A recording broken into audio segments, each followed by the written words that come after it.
What is the Haney Test? Basically, the Haney Test is an integrated approach to soil testing, chemical and biological soil test data.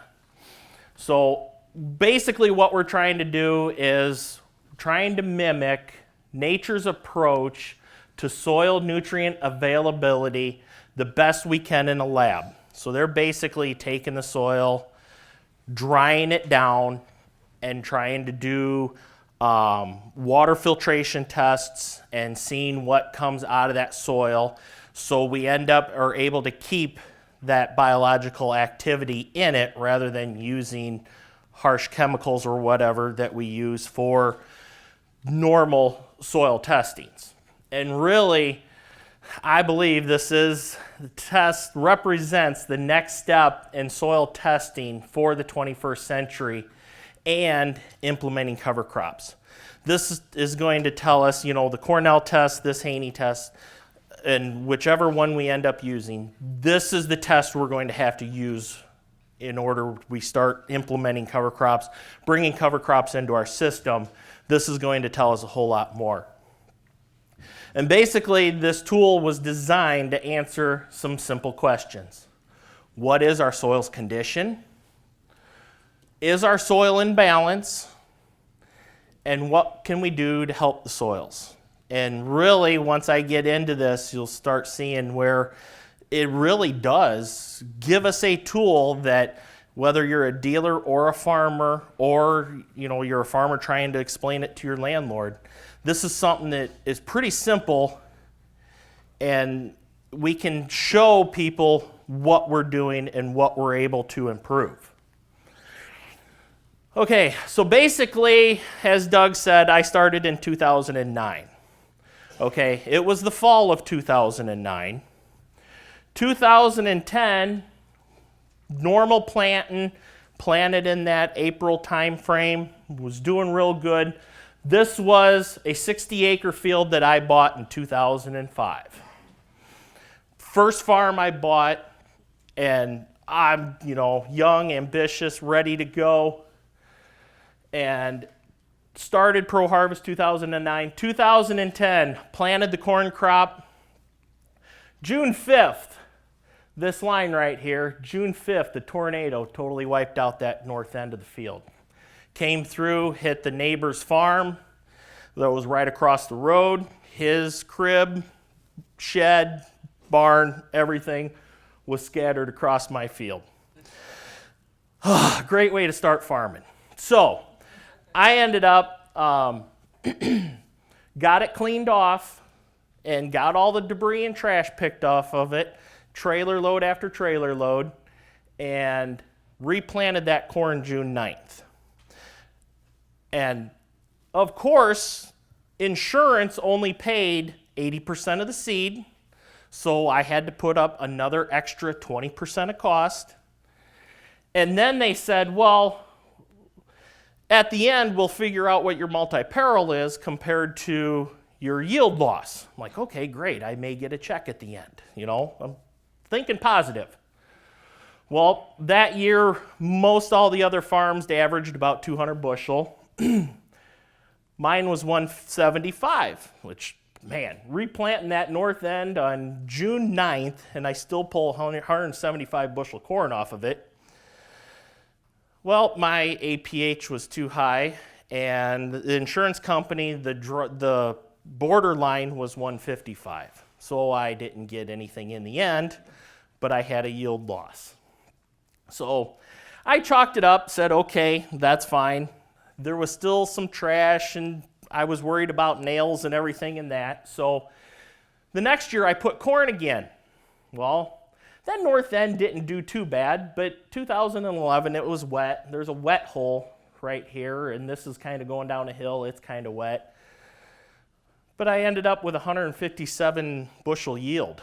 Well, I was still, multi-peril ain't gonna pay anything, or, insurance it's still above that. So I chalked that one up. A lot of the other farms were in that 180, 200. So I was like, okay, that's fine. 2012, what happened? I had turned it into beans. I did 2 years of corn, and then I flipped it to beans. And 2012 was what year? Drought. Yep. There was a lot of other, and I'll show it again, there was a lot of 100, 120, 150 bushel corn. I didn't do too bad, I thought, with almost 50 bushel beans. I mean, that's pretty good. Drought, of course, the wet hole wasn't there. Okay, after the drought, 2013, I signed up this farm for the EQIP program through Soil and Water. So within that program, it wasn't a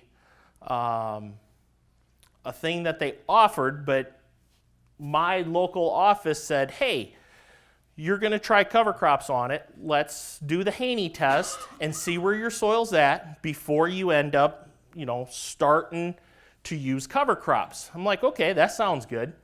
So the spring of 2013, we took 2 samples, one at the north end, which, well, actually, the sample number 1 was at the south end. Sample number 2 was at the north end. Took samples, planted corn, ended up with a pretty good yield. It was wet that spring, so I still had that wet hole, but still ended up with a pretty good crop. That fall, then I aerial applied annual ryegrass and radish through the EQIP program. 2014, I had corn on there again. Well, 2013 in November, I had the cover crop out there. And what happened November of 2013? Washington tornado, yes. It came right up, right through. The tornado was 8 miles south of me, except it threw all the trash to me. We were the debris field. We were 8 miles away, but we caught the debris field. We spent from November until the last day I planted beans. They were getting done picking up the last field the day I finished planting beans. They were actually moving out as I was moving in. We had 1,400 acres of trash we had to pick up between 2013 and 2014. So I went back to corn there because, once again, I was afraid, and that field was hit worse than a lot of the others, and there was a lot of stuff in it, so I went back to corn again. But it was all right because 2014 was a good corn year. And I had cover crop there in order to help with that corn on corn. It seemed like it did make a difference. And then the fall, I ended up put annual rye and radish on again. Ended up put that on in the fall. 2015, I put beans in it. Okay, no tornado again, lucked out. Went back, got away from that, went to beans, pulled out 63, almost 64 bushel beans off of it. That fall, we ended up put annual rye and radish in the third time. And 2016 was just almost 250 corn pulled off of that field. So what I noticed was that wet spot, it's still there, but it seems like it's shrinking. When we have extreme conditions, that rain, it's lessening my problems and giving me a better yield than even when I don't have extreme weather conditions. So then this year, I'm out of the EQIP program. I did cover crop. That was my 3-year EQIP program. But this year I went ahead and put cereal rye and radish in that field for next year. So basically, that's the layout of this field, that where all the information is going to be coming off of. And like I said, sample 1 will be the south end to keep you in mind down here, kind of going down the hill. And then sample 2 is going to be up here where that tornado went through. So basically, if you want to kind of keep track in your brochure or in your handout, we're going to be looking at page 2. Basically, the NP and K tab is what these are right here. And basically, this section of the Haney test represents the amount of nitrates that are present in the soil. Okay? On mine, the samples were taken in the spring. The biggest thing we need, it doesn't matter if it's the spring or the fall, the things to remember is we want that soil to be active. We want those microbes to be active. It needs to be later spring or earlier fall when we take the samples, because we want that microbial activity to be active. And then both places were GPS replicated, and the nitrogen values in 2013, of course, were so high because of the drought from 2012. So 2013, actual pounds of N, total pounds that were considered still in my soil was 164, and 204 is how much actual N was still there. Okay. 2016, I dropped that by a bunch, and which, you know, basically what I'm looking at and trying to figure out is, well, is this a good thing or a bad thing? You know, I'm sitting here, I'm like, okay, I have a lot of nitrogen here, but a lot of this could be nitrogen that's leaving. Or, man, I used a whole lot more nitrogen than what I'm actually putting on or applying to. So there's different ways you can look at this, but the farther we go into this, the more we'll end up realizing that, you know, we are actually gaining our soil's health.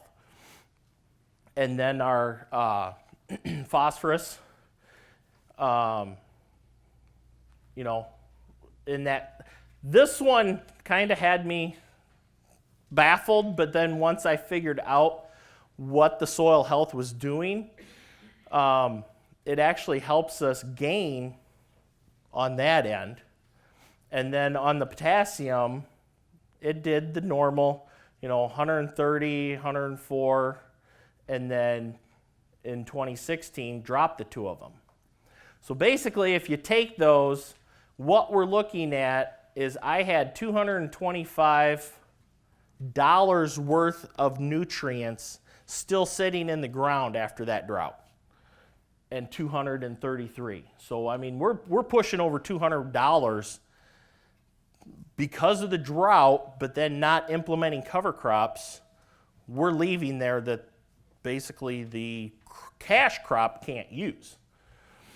So then in 2016, this year, I mean, I only left roughly $150 to $118 I left in that soil, you know, basically before I did any fertility, you know, in the spring. With these being in the spring, I would have had DAP and potash already down, but I wouldn't have had any nitrogen on yet. So depending on when that time frame is that we do the test, whether it's fall or spring, that may finagle these numbers also and change them around, but this just gives us a good idea of where our baseline is. So basically, testing for nitrate, Shalimar covered this pretty well and luckily explained a lot of things to us. So samples are tested for nitrates in pounds per acre. The Haney test now only credits 70% of its results. In 2013, it was still doing 100%. They didn't realize in 2013, which we have learned today, that adjustment now I made in the red because of leaching and denitrification through the growing season. So that Haney test, they actually realized that number was way too high because that's 100%. They have to take into consideration the whole season of rains and dry and rains again, and that nitrate actually getting leached and denitrified. So there's a large difference there between the years, as you can see. Even with the 70% reduction from 2013 to 2016, and of course, this one was so high for the mere fact that was the end that the tornado went through, and I knew something was wrong because that, like the yield map showed, it was reduced so greatly. So basically, they take that number and we figure out what the actual available organic nitrogen is there.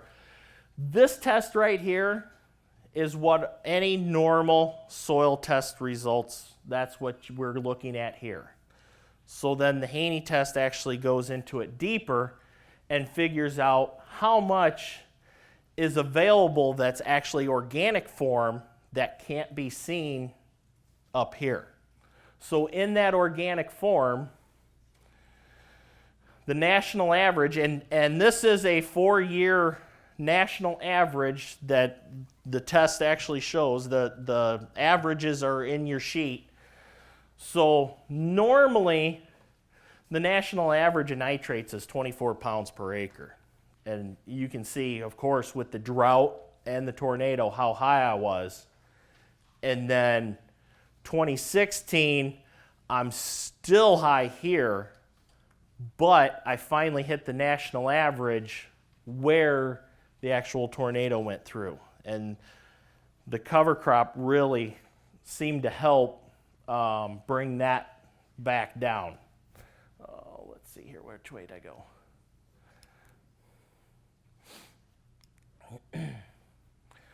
So,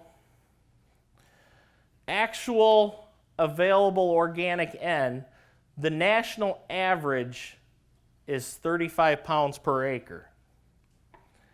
Well, 2013, I was pretty close on both, but now this year, after 3 years of cover crops, I really boosted that up quite a bit.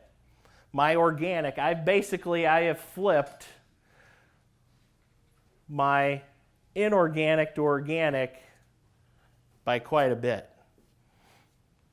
And then dollars saved, this basically, the dollars saved is what is considered organic that we didn't see up here in the regular test. So the national average is $21 an acre that people save from the organic side. In 2013 on mine, I was under the average. But now, after 3 years of cover crops, I'm at $34 and $43. I'm saving in organic N rather than the standard.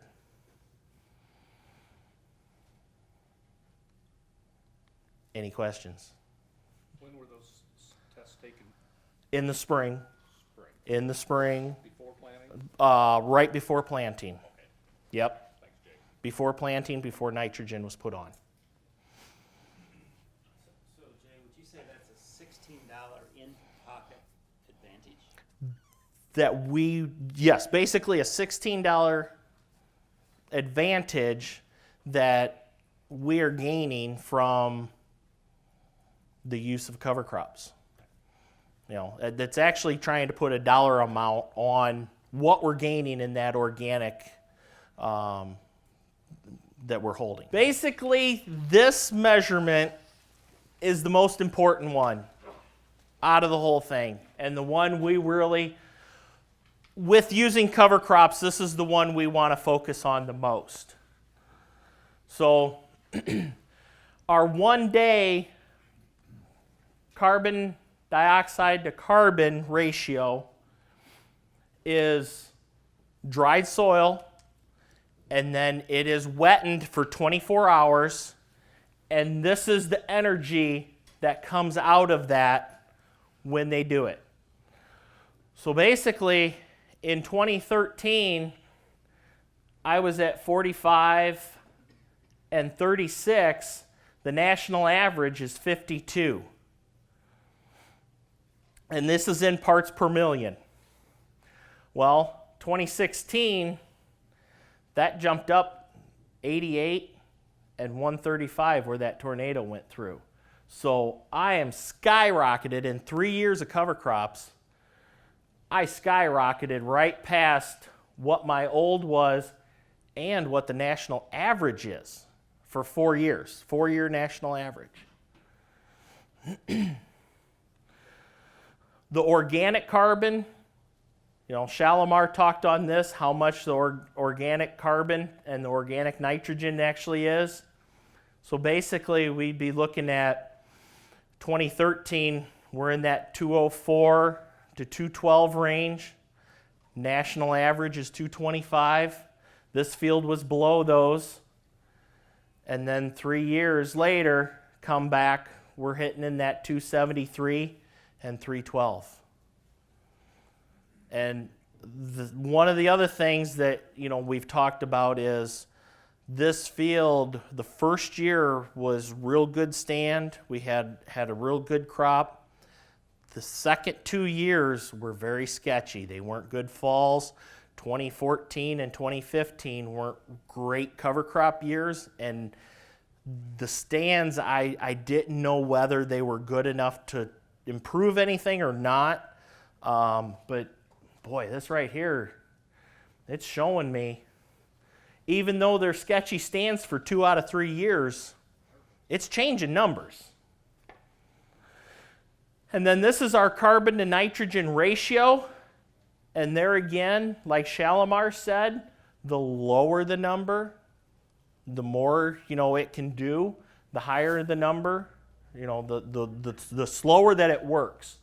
So even with these numbers changing so much, my carbon to nitrogen ratio actually didn't change. It did a little bit, but didn't change the way that I thought it would. But I realized, hey, it's actually kind of staying the same. Everything's working pretty well for me, This is working. National average is 12.8. Okay, this is specific only to really the Haney test. This is the soil health calculation. And what they do is they actually give you, when you get the test, they give you a percentage of how healthy your soil is.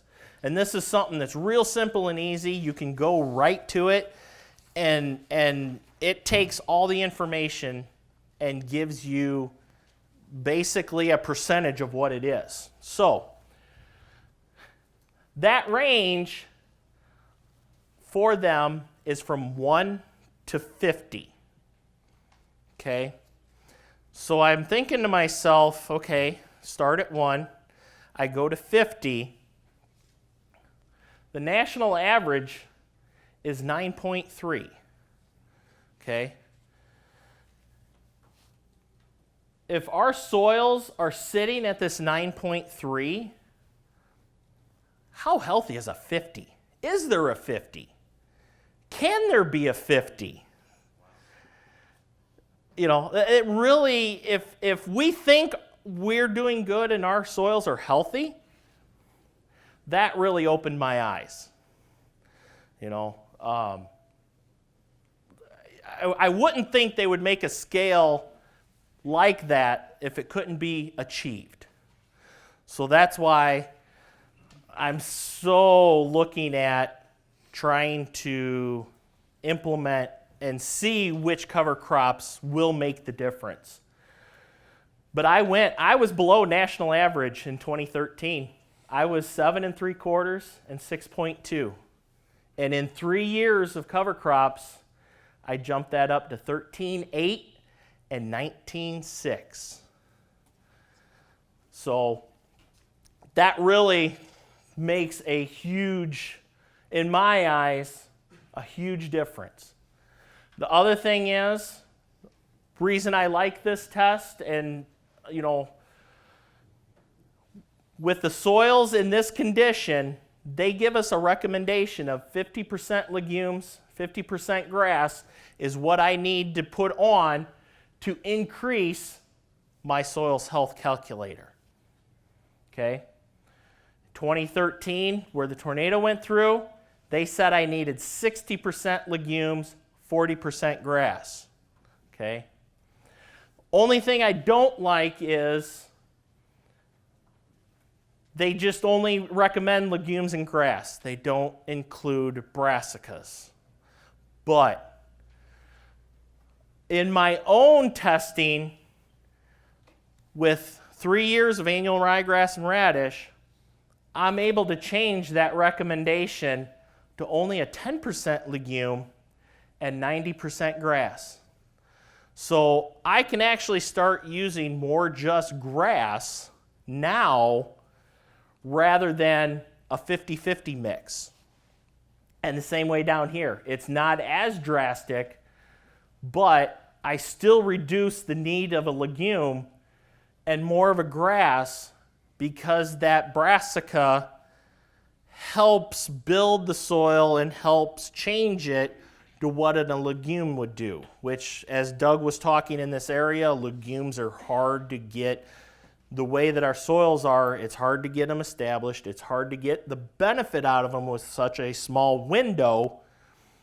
But yet again, it is needed, but I think a brassica will help us in the same way that a legume will. Okay, real quick, Keith's telling me my time's about up.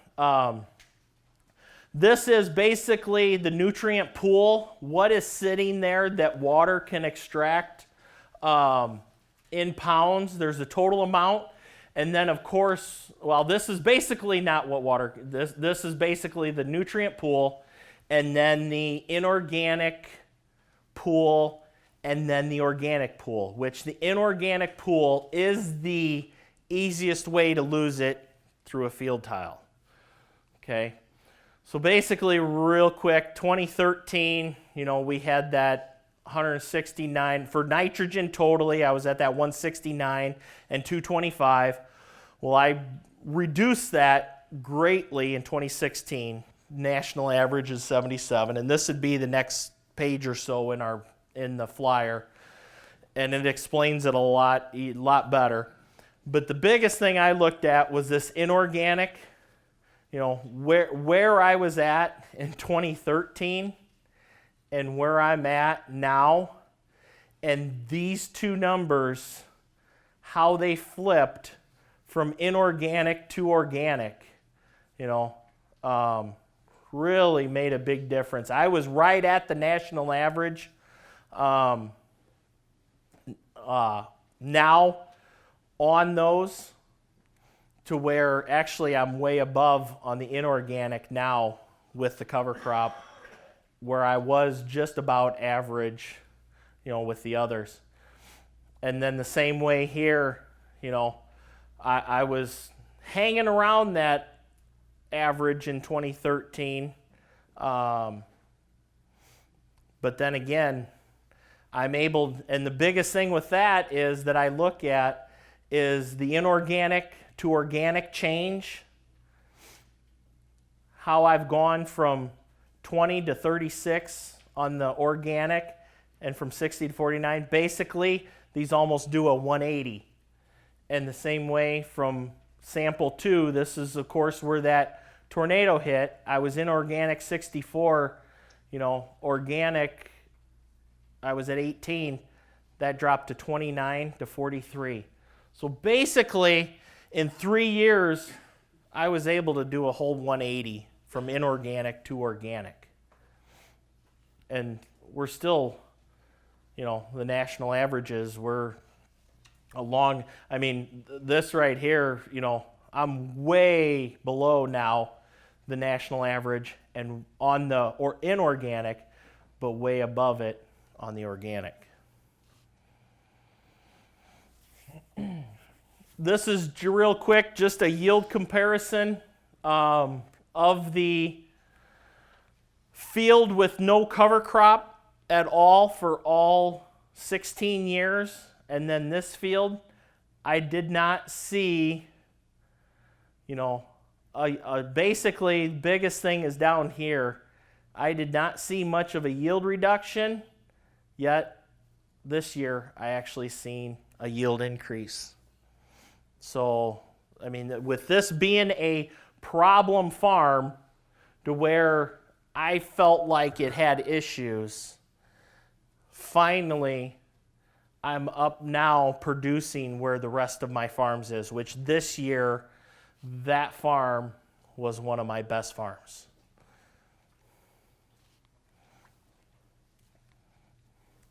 Just a couple quick pictures. This is oats and radishes flown on with the helicopter in a standing field of beans this fall. This fall was a wonderful cover crop fall. Worked really well. The other thing I noticed is once we get that soil healthier, man, the worms. I cannot pull something out of that ground without a worm being there. Radish, grass. Every time you dig, there's something there. I could not, every cover crop field I went to this spring, and I dug corn to see the germination, I could not dig without seeing a worm. And normally, when we're digging in the spring looking for corn, in the past, I don't remember seeing worms. This last year, every kernel of corn I dug, there was a worm close by it in the cover crop fields. And then the other thing I am implementing now this year is splitting some nitrogen up in different ways. But I put 100% cover crop out on the farm, the whole farm this year. And on the corn, I'm actually running the side dress bar on 30-inch spacings and then coming back and planting right into that. Because in my eyes, they claim that the strip till doesn't really move that much ground, doesn't change that much, but I'm looking at totally getting away of even trying to strip till and go to what I would call a most minimum till, no till situation to where I just have a coulter and a knife putting the nitrogen in the ground below the crop and then coming back and planting into that. And then, of course, this was planting beans this year.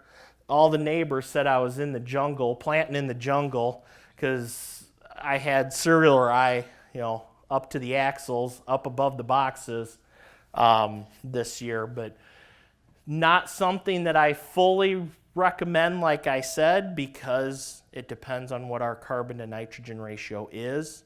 If we do let it get too big, we may have a negative effect. So that's why having this test, we can know where that ratio is, so then we can manage that.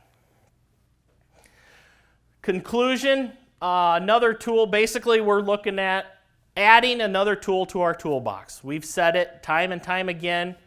We want to have as many options and things to look at. Well, my toolbox isn't as normal as most guys' toolbox. A lot of us keep tools and things and stuff like that. As everybody knows, I like thinking outside of the toolbox. So I convert mine into a grill. I like to eat. You can tell by my size. So even though we have that toolbox, think outside of it. Use different things. Use different ways of thinking in order to get past this.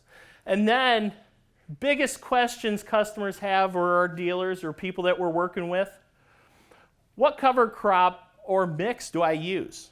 Well, this showed us we could have a tool that it gives us some options, gives us some recommendations. What does my soil need?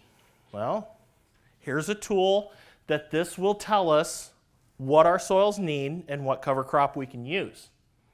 How do I know if that cover crop is working or what or doing what it should? Well, here's a tool that we could use to show our landlords or to show people how it's working and how it's changing our numbers from inorganic to organic. And then once again, I said this already once, you start with the Haney or Cornell test or whichever test you end up doing. I'm thinking as of right now, which it may change next year, but I am thinking every 2 to 3 years, recheck it and see where our soils is at. It may come down to where I learn more about this. We may recommend every year, but I don't think it's that extreme yet. I think we'd be safe right now. If you have a customer that or somebody that hasn't done cover crops that want to try it on some acres, do the test first and then come back 2 to 3 years, see where we're at, see what we need to change, see how we can improve this soil to get it up into that 50